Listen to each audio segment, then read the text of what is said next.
보통 우리가 신약 성경 시대에 보면 예수님이 이제 오셨고 죽으시고 부활하시고 승천하셔서 이제 초대 교회가 시작되었잖아요.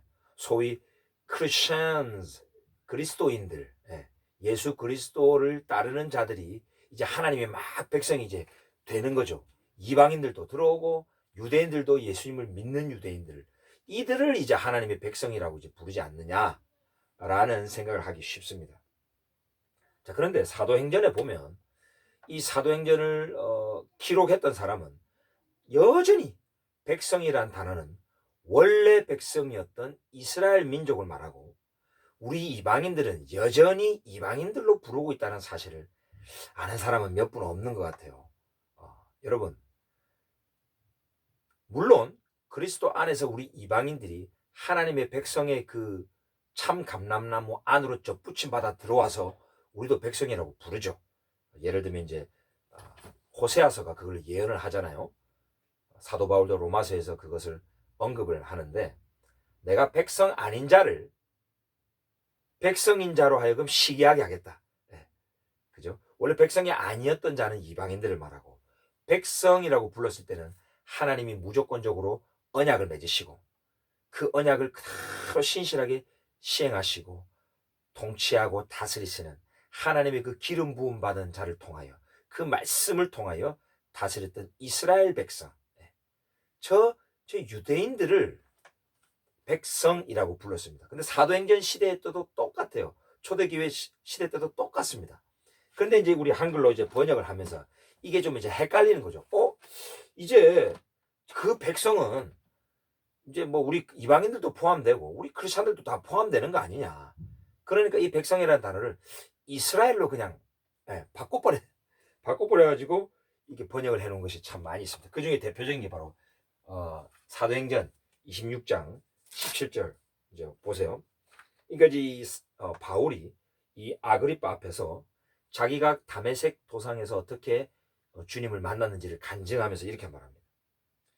주님이 나에게 말씀하셨다. 이스라엘과 이방인들에게서 내가 너를 구원하여 그들에게 보낼 것이다 라고 주님이 말했다 이랬죠. 자, 우리 한글 성경에서는 이스라엘과 이방인들 이렇게 구별해 놨어요. 근데 사실은 이스라엘은 오역입니다. 요거는 원래는 여러분 헬라어로 아시다시피 라오스, 이게 바로 people이라고 영어로는 번역이 되죠. 원래는 히브리어의 백성, 이스라엘 백성을 암이라고 합니다. 그 외에 히브리어로 다른 단어들이 많이 있는데 다음 시간에 한번 나누겠습니다. 하나님의 언약 백성 이스라엘을 백성이라고 똑같이 신약성경에서도 그대로 쓰고 있습니다. 즉 백성들과 이방인들로부터, 다시 말하면 사도행전의 기자도 백성과 이방인들이라는 단어를 쓰면서 이스라엘 민족과 이방인들을 포함한 그 이방인 크리스천들을 구별하고 있다는 사실 여러분 아셔야 됩니다. 이걸 구별하지 못하면 저 이스라엘과 유대인을 바라볼 때에 아주 그냥 우리와는 전혀 상관없는 사람으로, 아주 그냥 하나님의 저주를 받은 사람으로만 생각하기가 쉽다는 것이죠. 그 다음 구절 23절에도 마찬가지입니다. 23절에도 그리스도가 고난을 받으실 것과 죽은 자 가운데서 먼저 다시 살아나사 이스라엘과 이방인들에게 빛을 전하시리라 함이니라. 자, 요 이스라엘도 오역, 이것도 our people, 라오라고 하는 똑같은 하나님의 그 언약 백성이네, 백성이고 이스라엘이 아니고 백성입니다. 신약 성경 어디에도 이 백성을 이스라엘로 대체했거나 아니면 이방인들도 백성이라고 불렀거나 한 적이 없다라는 거 여러분 아셔야 됩니다. 자, 사도행전 28장 17절도 마찬가지죠. 내가 이스라엘 백성이나 우리 조상의 관습을 어긴 적이 없습니다. 즉 나는 율법을 다 지켰고 예수님이 왔다고 율법이 폐해진 것이 아니고 도리어 세우는 거였습니다. 우리의 전통, 조상의 관습, 나는 유대인으로서, 우리 예수님도 유대인으로서 다 이거 지키셨듯이 나도 그대로 지켰습니다. 크리스찬이라고 이건 이제 다 폐해졌다라고 말하는 게 아닙니다. 말하는 겁니다. 여러분 수전절 신약 성경에 나오죠. 우리 예수님이 수전절 지키셨어요. 하누카는 구약 성경의 율법의 명령도 없던 겁니다. 조상의 관습이에요. 전통이에요. 그럼에도 불구하고 우리 예수님은 수전절 한우카를 지켰다는 거죠. 왜? 바로 조상의 유대인의 조상의 관습이기 때문에. 여러분, 그러니까 이 이스라엘 백성도 원래는 요 이스라엘이라는 단어가 사실 빠져야 되죠. 백성이나 우리 조상의 관습을 다 지켰다. 네.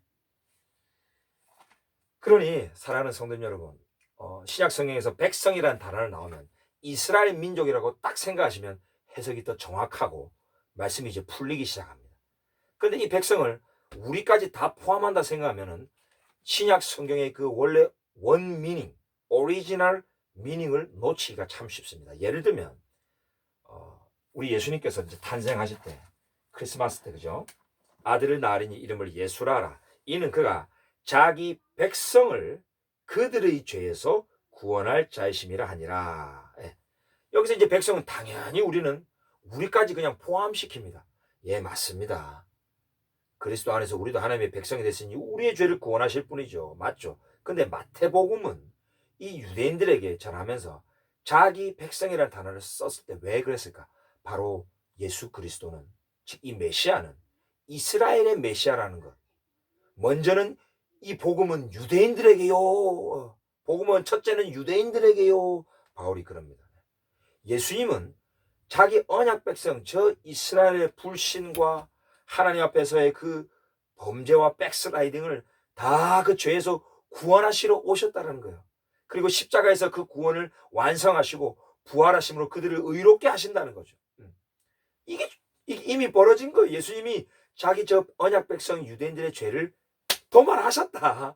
이미 이루어진 사건을 선포하는 것을 복음을 선포하는 거예요. 그러니까 유대인들에게 전도할 때 딜을 하면 안 되는 거예요. 믿으면 예수님의 십자가 그 보혈의 능력이 있고, 너희들 안 믿으면 너희는 대속도 못 받았고 죄에서 구원도 못 받고 예수님의 그 삶과 죽음과 부활의 능력은 효력이 없다. 이건 아닌 것 같아요. 예수님이 자기 백성, 저 이스라엘의 죄를 구원하기 위한 이스라엘의 먼저 메시아다라는 거 여러분 아셔야 됩니다. 바로 그 은혜의 폴드 안으로 이방인이었던 우리가 접붙임받아 들어왔다는 것이죠. 그래서 에베소서에서는 원래 너희는 이스라엘 나라 밖의 사람이고 그리스도 밖의 사람이었다 이렇게 말합니다. 즉 이스라엘과 그리스도는 하나의 어떤 영적인 어떤 그런 뗄 수 없는 하나의 어떤 개념이에요. 메시아 기름 부음 받은 자가 존재하는 이유는 바로 그 백성이 있기 때문에 하나님께서는 메시아를 계속 기름 부음 받은 자를 세운 거예요. 선지자, 제사장, 왕.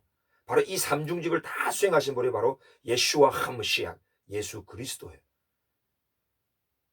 이 백성이 없이는 메시아도 없고 메시아 없이는 다스릴 자가 없으니 백성이란 단어도 소용없는 거예요.